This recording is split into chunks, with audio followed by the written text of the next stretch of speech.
Hi guys! So this is the doll whose outfit I made in my other January video. If you haven't watched that yet, go check it out. Oh, and someone pointed out to me in the comments of that video that I was pronouncing it wrong. It's actually Chi Lolita, not Ki Lolita, so sorry about that. I'm going to be using a Laguna Blue as the base for this doll. I've already cut the hair off as short as I can, and I don't need her fins, so let's cut those off too. Using an X-Acto knife, I very carefully cut through the fins. She came to me with her leg fins missing, so I don't need to worry about those. And I don't want webbed fingers either, but I don't have enough dolls to pilfer their hands yet, so let's just cut off the webbing. Remember that this footage is sped up a significant amount. I'm going super slow in real time to avoid slicing my own fingers. And let's get rid of the fish ears too. Next is taking off the head. Boil yourself some water, pour it into a container, and set her head inside for about 30 seconds.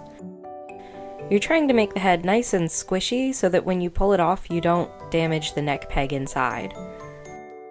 Use a cloth to shield your hand from the hot vinyl and tug her head off gently. This one had a bit of glue stuck to the neck peg. Weird, I've not seen that before. I take 100% acetone and wipe off the factory paint from her face using scooping and spinning motions with my Q-tips. Try not to just wipe back and forth since sometimes little flecks of paint will stain the vinyl.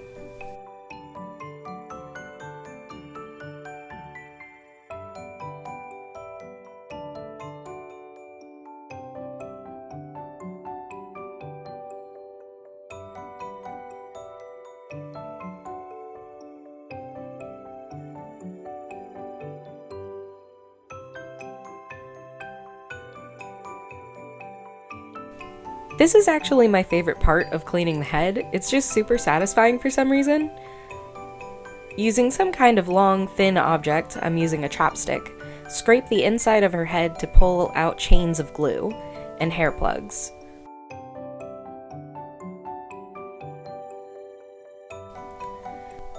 This was another doll whose head was really wet on the inside, so all the glue was kind of gloopy and gross. Yuck. Then use pliers or tweezers to pull all the glue out. Eventually you'll have a nice little gross pile of glue plugs and your doll is nice and clean. Now on to the cool stuff. I wanted to give this girl big sheep horns. So I got my hands on some epoxy sculpt and wire and did my best.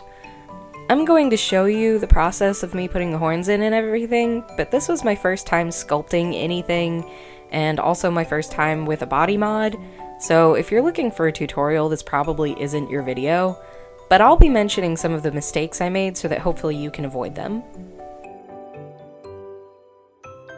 So, first mistake, the wire I'm using is maybe a little too thick for the horns.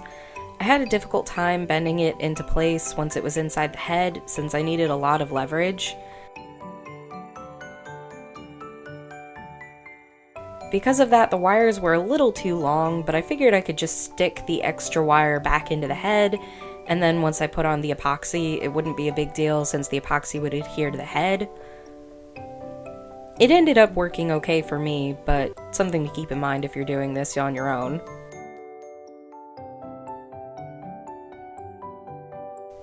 Plunge the wire into the head, push it out the neck to make a knot on one end, then push it back inside.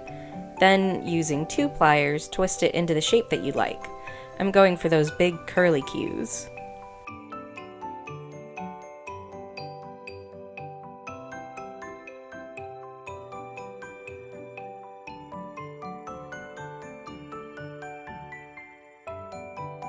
That's good.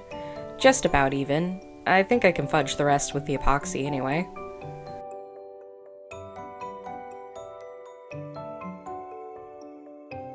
Mix equal parts A and B by squishing it together and rolling it between your fingers. I think I need to get some of those weird little finger condoms I've seen Hextian using. My hands are really small, so even the small size of latex gloves have fingers that are too long for me, and the extra length kept getting stuck in the epoxy. I got so annoyed with it at one point that I took the gloves off. Not sure if this stuff is toxic or not. Like I said, don't do what I do.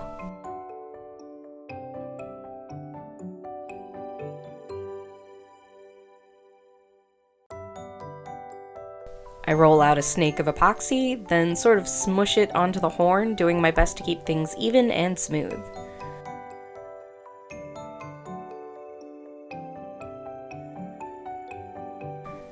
I started over a few times. The epoxy was pretty forgiving, which is very good for beginners.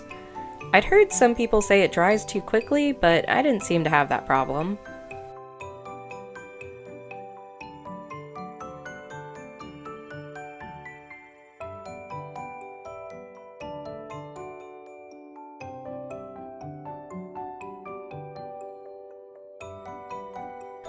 I wanted the horns bigger at the base and then tapered as they come to a point.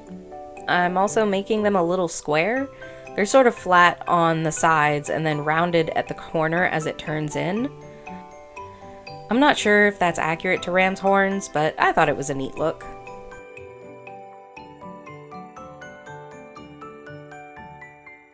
Once you're happy with the horns, leave them to harden for 24 hours.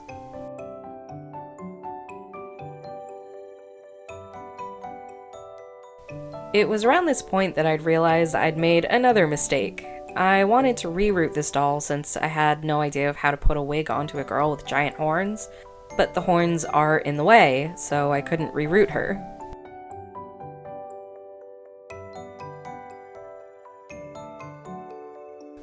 Thankfully, I still had extra wire inside the horn from where I'd messed up with that, so all I had to do was mark around where the horns should be placed and just sorta squeeze her head and tug them out of place.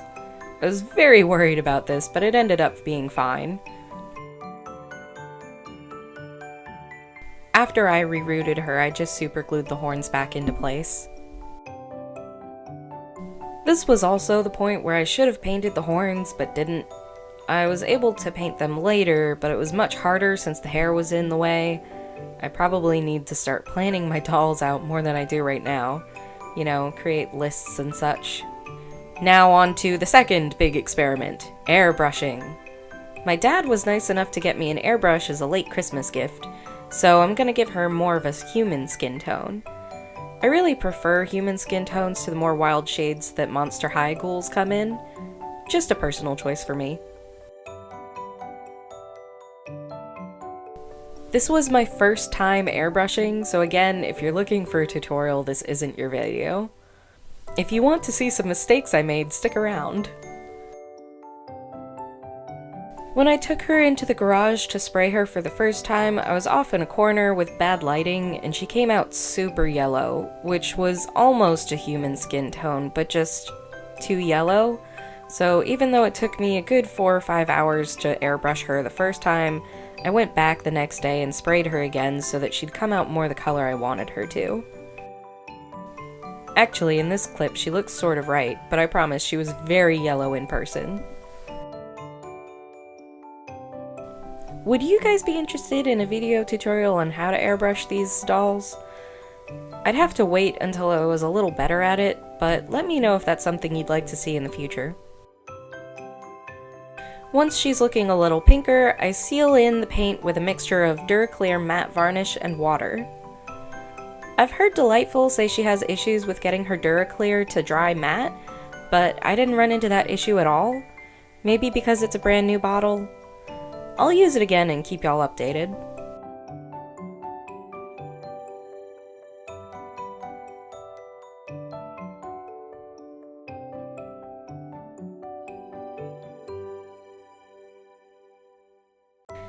Next, I blush the body. I already blushed her a little with the airbrush, but I was waiting for my head to dry with a layer of MSC, so I figured I'd blush her a little more. The blushing is probably my favorite part of the repaint.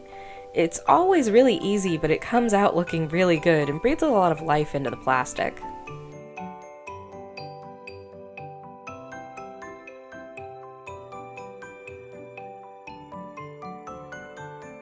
Okay, now onto the face.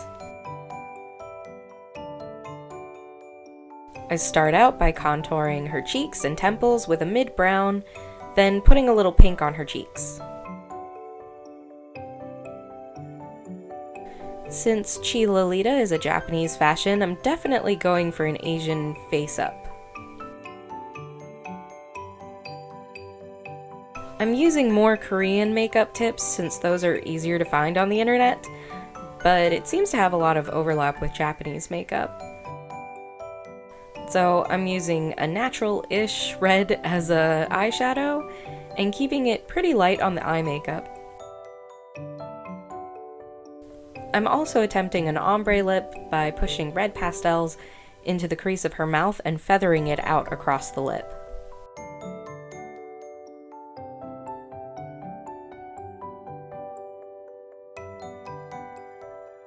I don't think that highlighter is a big thing in Asian makeup, but I love it to bits, so I wanted to put some on this doll.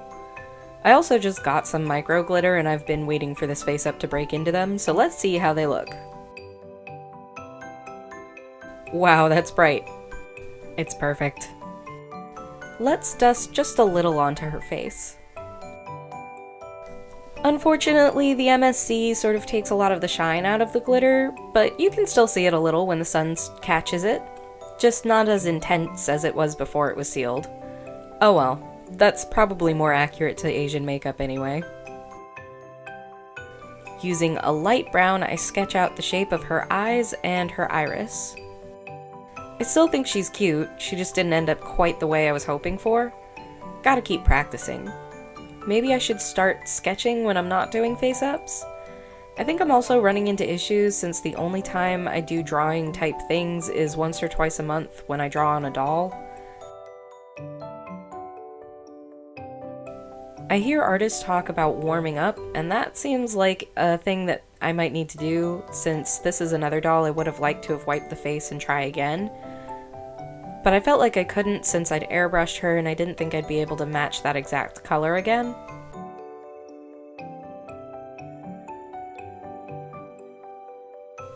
I started with an orangey brown base for the eyes and build up shading from there.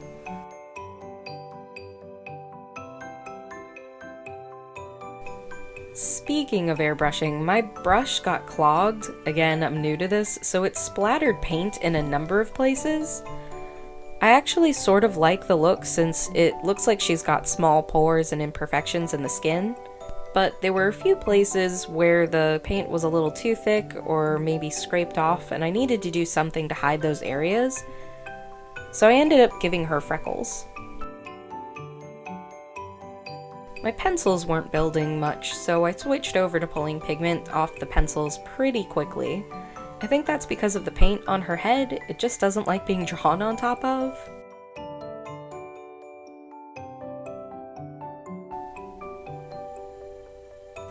Using a damp paintbrush, I pull paint right off of the pencils and add it to the whites of the eyes.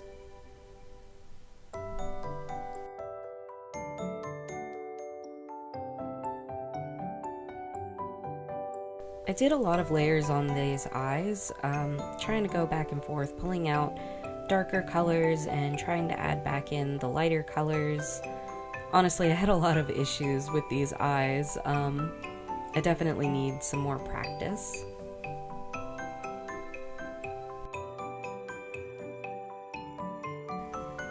At first they came out very wall-eyed with the pupils looking off in completely different directions.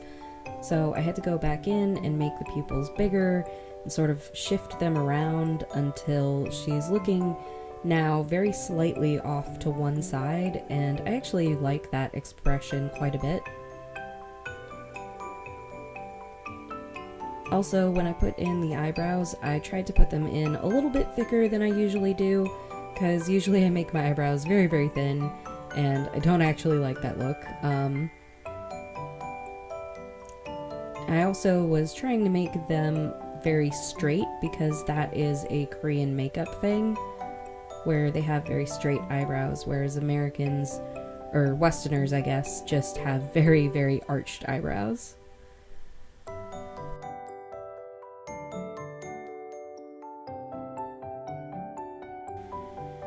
Stop going off camera.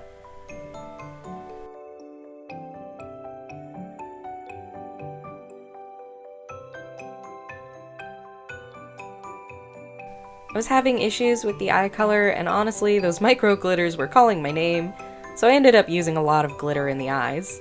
I think it makes them very pretty, nice and sparkly.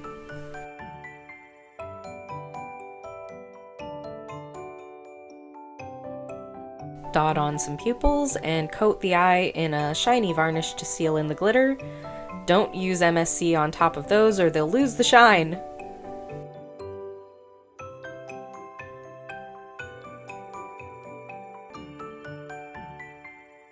Then I glued on some lashes, took off her weird head burrito, and finished up on the horns. To do that, I mixed up a creamy color with my acrylics and sort of streaked on the color. Again, I should have done this before I had rerouted the hair. That was a mistake.